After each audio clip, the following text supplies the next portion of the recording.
You're indispensable when your talents and principles are used in service to other people's success, improvement, or quality of life. That's the core. And it comes from being purpose-driven, not goal-driven. So let's just give a couple of examples. Goal-driven is just doing something to do it, but it's not linked to something bigger. So back to that mortgage crisis, writing lots of mortgages.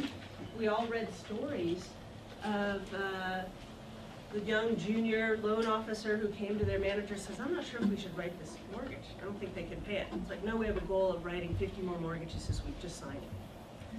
Financial derivatives that made no sense. And they just did them because people were making a lot of money. So it wasn't linked to a higher purpose. We've all called a customer service line, right? You need to get your cable fixed or you need to get something fixed. You can tell like this, is this person purpose-driven or goal-driven? Purpose-driven is they really want to help you solve your problem. Goal-driven is they have 3 minutes to help you, and they do a checklist. Hi, did I help you? No, not really. Okay, well, sorry. Goal-driven, right? So everything we want to do should be linked to some bigger purpose. And we just heard that so well on the talks that we heard this morning, your introduction. But making sure we're doing that and not being goal-driven. The second choice that we make once, and then I'm speaking to you once you're in your next job, making sure that we're doing things of value, not just goals. The next choice is really playing big, not small. And what I mean by that is not playing big from the sense of you're going for the top job or it's ego-driven and it's all about me. It's when you see something's amiss, you speak up. When you have a great idea in the company and you're like, well, I'm the new guy, I don't know if I should say it, you speak up anyway. So playing big is really finding that courage and doing it, speaking it, getting out there, not playing small. That's what makes you indispensable. Not saying, well, it's not my job. I know what you do here at ProNet is you practice interviewing, you read each other's resume. Playing big is if you see it could be improved, it's speaking up. Not just saying, no, I don't want to offend them.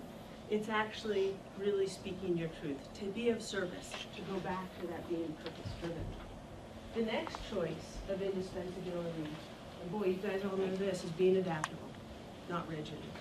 The world is changing so darn fast, it just makes my head spin. And if we hold on to how we used to do it in our old job, or how we used to network, it just won't work.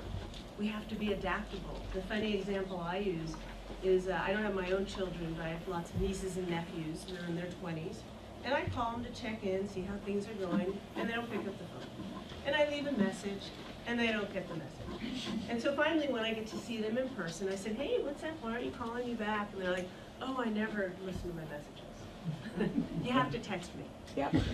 So I had to go out and buy a smartphone so I could stay in contact with these young people in my life and adapt. If I want the relationship, I have to adapt.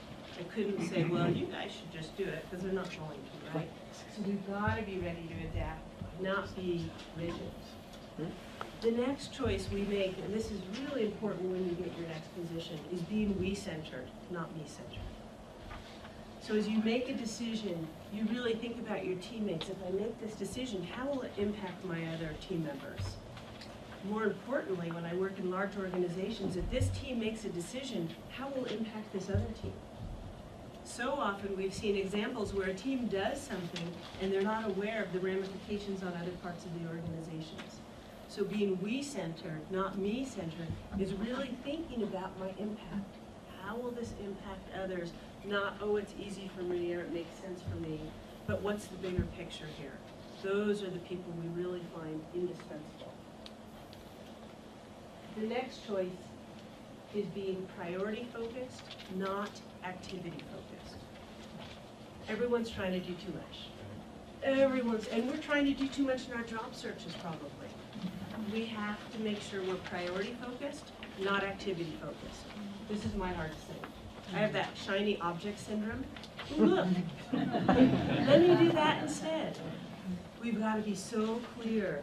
Is this a priority? And then I'll link back to the purpose.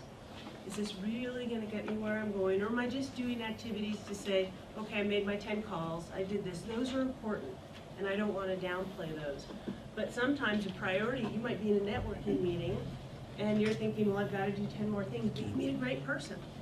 Well, the priority is stick with that great person and go have coffee, take them out to lunch, because you never know where that's going to lead. So being really clear, is this a priority or is this an activity? We've got to be clear on the difference. And the last choice to be indispensable is making sure we're always valuing others, not disregarding.